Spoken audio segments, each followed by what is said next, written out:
भाई ट्रंप बिल्कुल पागल हो चुका है। इंडिया को डायरेक्टली कंट्रोल वेनेजुला की तरह कर नहीं सकता, इसलिए सोचा कि टैरिफ की धमकी देकर अपना काम निकाल लेगा। 500% टैरिफ। यार सोचने वाली बात है कि सीधा का सीधा इंडिया के ऊपर 500% टैरिफ। अब सवाल मेरे मन में यह उठता है कि ट्रंप अचानक इंडिया को लेकर इतना बड़ा टारगेट कर क्यों रहा है। इंडिया ने ऐसा क्या बिगाड़ दिया ट्रंप का पूरा अमेरिका जो है वो इंडिया को लेकर भड़क रहा है। इस कहानी की जड़ जाती है यूक्रेन वॉर तक।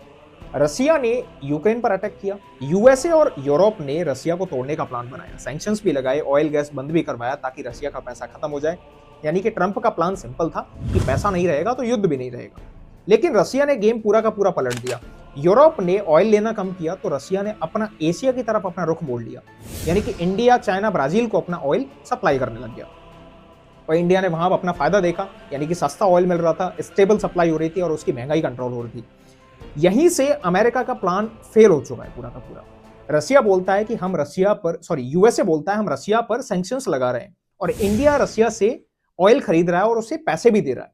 इसलिए ट्रंप ने रसिया को नहीं बल्कि रसिया से जितने भी कनेक्टेड देश हैं उन सबको टारगेट करना स्टार्ट कर दिया। एक नया बिल भी लेके आया, सैंक्शनिंग रसिया एक्ट 2025, जिसमें बोला गया कि जो भी रशियन ऑयल या फिर यूरेनियम खरीदेगा उस पर कम से कम 500% टैरिफ लगेगा। दिमाग खराब होता है इस बात को सुनकर। इंडिया का नाम खुलकर लिया गया क्योंकि इंडिया चाइना के बाद रसिया का सबसे बड़ा ऑयल बायर है। अमेरिका बोल रहा है कि ये ऑयल रसिया की यूक्रेन वॉर फंडिंग का काम कर रहा है। इंडिया ये भी बोल रहा है कि हमने रशियन ऑयल इंपोर्ट्स पहले ही काफी रिड्यूस किए हैं और हम अपनी 150 करोड़ जनता है उसके लिए सस्ती एनर्जी इंश्योर कराना बंद नहीं कर सकते। आज भी इंडिया के एक्सपोर्ट्स पे पहले से 50% तक टैरिफ लग चुके हैं, जिसका असर ज्वेलरी सेक्टर्स पे देखने को मिला है हमें।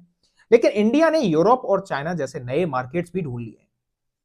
यानी कि सिंपल है, इंडिया अपना फायदा देखेगा और यही ट्रंप का असली गुस्सा निकलता है। ट्रंप खुद बोलता है इस बात को कि मोदी एक अच्छे आदमी है लेकिन हम टैरिफ बहुत जल्दी बढ़ा सकते हैं। मतलब मैसेज बहुत क्लियर है कि एनर्जी पॉलिसीज भी हम डिसाइड करेंगे।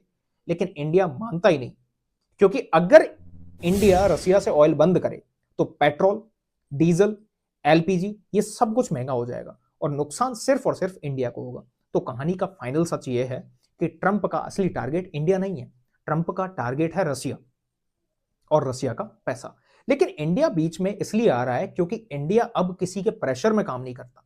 इंडिया एक फ्री इंडिपेंडेंट देश बन चुका है क्योंकि उसका नेतृत्व कर रहे हैं मोदी जी। धन्यवाद।